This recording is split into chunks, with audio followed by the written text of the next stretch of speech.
In 2014, our kids wanted to do a volunteer trip, and after much searching, we found out that we could volunteer in the Jewish community in Ethiopia. And our last day there, word got out that I was an eye doctor, and immediately we were besieged by hundreds of people wanting to have their eyes checked. I didn't bring any medical supplies or equipment with me, but they all waited patiently and examined each one of them with just a pen light. We returned to Israel deeply affected by the experience, and we knew we had to go back and help. It really just got into all of our hearts, and so we thought about it all year, and the next summer we went back and we decided, well, they don't have Eyecare, let's try and bring Eyecare, what can we do? And it's amazing because we really just went and bought up reading glasses and bought, the most common eye medications, and we went back with more proper equipment, and literally with our 4 kids, we triaged and we treated hundreds of people.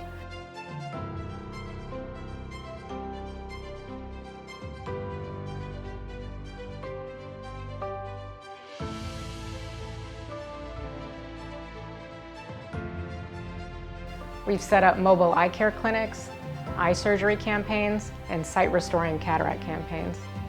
To date, we've treated over 14,000 people in our mobile eye care clinics. And these are people living in rural villages or areas with no access to eye care. And we can set up anywhere. We can even set up in a field and treat hundreds of people a day. We've restored eyesight to over 3,000 people at our cataract surgery campaigns. We hire Ethiopian cataract surgeons to operate, which also provides a livelihood for them. We pay all the local staff, we organize everything, and at the end of a week, you have 400 to 500 people who were blind who can now see again, which means they can live their lives more fully, they can re-engage with their communities, with their family, they're less dependent on their family members, they're more able to keep their jobs and to work and to just live life very fully. We train Ethiopian ophthalmologists here in Israel, empowering them with the skills to take care of people in their own communities. I have started my fellowship in Israel in April 2022 with the sponsorship of Operation Ethiopia, and it lasted about 4 months. I am really grateful for my Professor Morris, who have been mentoring me, not only in Israel but also in Ethiopia.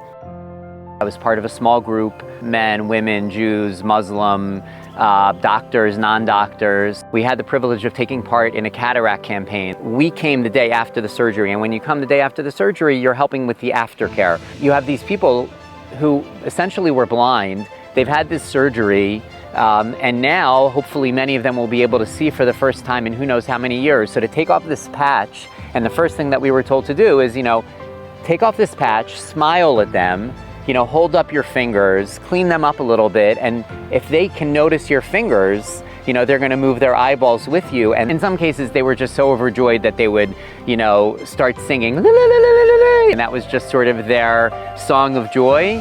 In my mind, Operation Ethiopia is a very important organization to support because they are creating unbelievable amounts of impact for very low cost.